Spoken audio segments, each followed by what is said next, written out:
கர்த்தருக்கு பிரியமானவர்களே, ஒவ்வொரு நாளும் நாம் கர்த்தருடைய வார்த்தைக்கு நேராக நாம் செல்கிறோம். அது கர்த்தர் எப்படி வழிநடத்துகிறார் என்று நாம் தொடர்ந்து கற்றுக்கொண்டு வருகிறோம் இல்லையா?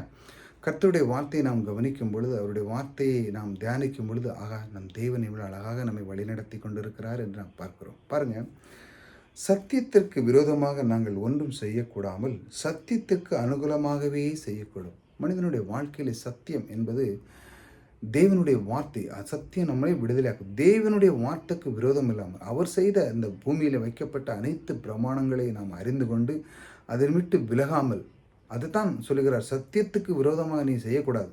இது இல்லை நான் செய்ய மாட்டேன். இப்போ அவர் சொல்லுகிறார், கொடுங்கள் அப்பொழுது கொடுக்கப்படும். இல்லை நான் கொடுக்க மாட்டேன், எனக்கு இருக்கிறத நானே வச்சுக்கிடுவேன், நான் இப்படி கை வச்சு இப்படி கை வச்சுருக்கிறத நான் வீடு இப்படியே இப்படி வச்சுருப்பேன், நான் யாரும் கொடுக்க மாட்டேன். இது விரோதமாக செய்யப்படுகிறது. கொடுத்தா தான் நீங்கள் பெற்றுக்கொள்ள முடியும் இல்லையா? அதைத்தான் செய்வன் சொல்லுகிறார்.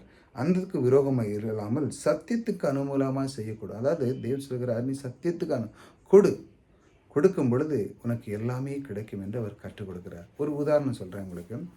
ஒரு வழிபோக்கன் போய்கிட்டு இருக்கிறான். அவன் காட்டு வழியாக போயிட்டு இருக்கான். அவனுக்கு ரொம்ப தாகமாக இருக்குது. அப்பொழுது அங்கே ஒரு பம்பு இருக்குது. அந்த பம்பில் ஒரு போர்டு போட்டிருக்கு. அந்த போர்டில் என்ன போட்டிருக்குன்னா, இந்த தண்ணியை ஒரு ஒரு பக்கெட்டில் தண்ணி இருக்குது. இந்த தண்ணியை எடுத்து நீங்கள் ஊற்றி திரும்ப அடித்தா உங்களுக்கு நிறைய வரும். நீங்கள் குடிக்கலாம், வாங்கலாம், எல்லாம் செய்யலாம். அதற்கப்புறம் இதில் இருக்க இந்த வாளியில் ஒரு வாளி தண்ணி நீங்கள் நிறச்சி வச்சுட்டு போகணும். அப்படி எழுதியிருக்கு. ஏன்னா மற்றவங்க வந்தாலும் அதே மாதிரி ஊற்றி அவங்க குடிக்கலாம்ல, வாங்கலாம்ல அப்படின்னு சொல்லுறதுக்காண்டி அது எழுதி போட்டிருக்கு. நீங்கள் உங்களுக்கு வேணும்னா என்ன பண்ணணும், முதல்ல ஊற்றணும் அந்த பைப்புக்குள்ளே. ஊற்றின பிறகு தான் நீங்கள் அடிக்கணும். அப்போ தான் வரும் தண்ணி. அடித்த பிறகு நீங்கள் எவ்வளோ அடிக்கணுமோ அடிக்கலாம் அப்படின்னு தேவன் சொல்கிறாரு. அவ்வளோக்குள்ளே நீங்கள் செய்யும் பொழுது உங்களுக்கு எல்லாம் வரும் அப்படின்னு சொல்லி மீண்டும் ஒரு வாளி பிடிச்சிட்டு போகணும்னு சொல்கிறார்.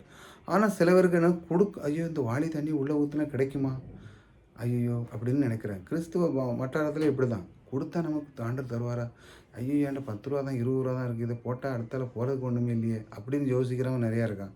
கொடுக்க மாட்டான், எதுக்கு கொடுக்கணும், அதான் அங்கே நடத்துவாங்களே அப்படின்னு சொல்லி இப்படி கொடுக்குற தன்மை. அதாவது தேவன் சொல்கிறார், கொடு, உள்ளே ஊற்றும் போது நீ எவ்வளோ வேணும்னு அடிக்கலாம். தேவனுடைய பிரமாணத்தை பாருங்கள். இப்படி ஒருவன் அந்த சத்தியத்தை அறிந்தால், இதை அறிந்து கொள்ளும் பொழுது அவனுக்கு எல்லா விதத்துலையும் ஆசீர்வாதத்தை கொடுக்குறார். அதான் தேடி வந்து அவர் உங்களுக்கு கற்றுக் கொடுக்கல. எப்படி பாருங்கள், அவர் எப்படி உங்களை வழிநடத்துகிற பாருங்கள். அவர் சொல்லுவார், நீ முதல்ல ஊற்று, அதாவது நீ கொடு, அதுக்கப்புறம் நீ எவ்வளோ வேணாலும் அடி, அதுக்கப்புறம் ஒரு பக்கெட் நிறச்சி வச்சுட்டு போ, அப்புறம் அடுத்தவனும் அதை செய்யட்டு. அதாவது நீன்னு செஞ்சு பழகு, அதே மாதிரி உன் பிள்ளைகளுக்கும் செய், அதே மாதிரி செஞ்சு கொடு, அவனும் பிறகு அதே மாதிரி வளர்ந்து அதே மாதிரி முன்னேறிட்டு பிறகு அவன் அந்த பிள்ளைக்கு செய்வான். இப்படி அவர் அழகாக சொல்லி கொடுக்குறார். நீ செய்த கொடுத்தது மட்டும் இல்லை, அது ஒரு வாளி நிறச்சி வச்சுட்டு நீ பணங்கள்லாம் நிறைய சேர்த்து வைப்பா, அதை உன் பிள்ளைகிட்ட இதை கொடு, நீ முதல்ல இதிலேருந்து தேவனுக்கு கொடு, பிறகு நீ எவ்வளோ நாளும் அதுலேருந்து ஆசீர்வாதம் வரும், மறுபடியும் நீ அதை நிறச்சி வை. இப்படி அவர் கற்றுக் கொடுக்குறார் பாருங்கள்.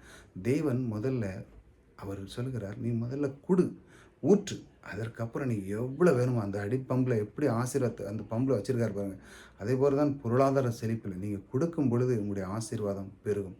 இதைத்தான் தேவன் ஒவ்வொரு நாளும் கொடுக்குறார். சத்தியத்துக்கு அனுகூலமாக நீங்கள் செய்யப்படும் பொழுது உங்களுடைய வாழ்க்கையிலே குறைவாக இருக்காது. கர்த்தர் உங்களோடு கூட இருக்கிறார். கர்த்தர் உங்களை ஆசீர்வதிப்பார்.